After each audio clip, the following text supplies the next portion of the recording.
I watched the lion remove his skin in the middle of the village, under the full sun. No one screamed. No one ran. That was the worst part. I was young then, old enough to remember clearly, old enough to know when something was wrong. Our village sat close to the open grassland, where the earth cracked in the dry season and the wind carried dust into our mouths. We had no chief. We had no hunters. We only had him. We called him Baba Nuru. He was tall, strong, and quiet. He came to the village long before I was born. People said he appeared one morning, walking out of the grass with nothing but a cloth around his waist. He spoke little, but when he did, people listened. He showed us where to dig wells. He warned us when floods were coming. He settled fights without raising his voice.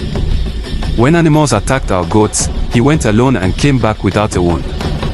When strangers planned harm, he somehow knew before they arrived. We never asked how. We were safe, and that was enough. Children followed him in daylight. Elders sat near him. Even the dogs stayed quiet when he passed. But animals never crossed into the village when he was near. Not snakes. Not hyenas. Not even birds that ate grain. I noticed that. One dry season, hunger came hard. The men complained. They said we depended too much on one man. They said we should learn to hunt like other villages. Spears were made. Traps were set. The word hunter became something people said with pride. Baba Nuru told us to stop. He said, if you learn to kill without need, you will forget who you are. No one listened. The first hunt went well. A large antelope fell. The second hunt was better. Meat filled the air with smell. Laughter returned. People looked at Baba Nuru and smiled with new confidence, not respect. Then the lions came. Not at night. Not hiding. They walked near the village in daylight. One afternoon, a boy was taken at the edge of the farms. The next day, a woman disappeared. The hunters failed. Traps were crushed. Spears broke. People gathered in fear. That was when Baba Nuru stood in the open square, under the burning sun. I was there. I stood close enough to see his hands shake. He said, I protected you because you lived in balance. Now you hunt for pride. So I must leave. Someone shouted, you are just a man. Baba Nuru looked at us for a long time. Then he untied the cloth. I swear on my blood, he did not change shape. He removed something.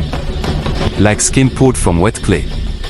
Underneath was a lion, large and calm, his eyes full of knowing. No magic smoke. No darkness.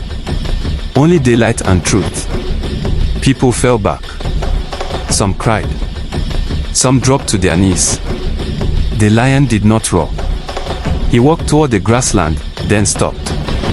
He said, when men forget limits, beasts return to remind them. Then he was gone.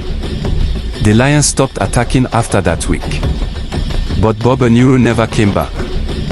We became hunters, yes. But we also became afraid of the land. We killed more than we needed. The balance broke. I am old now. Hunters lead our village. They are proud men.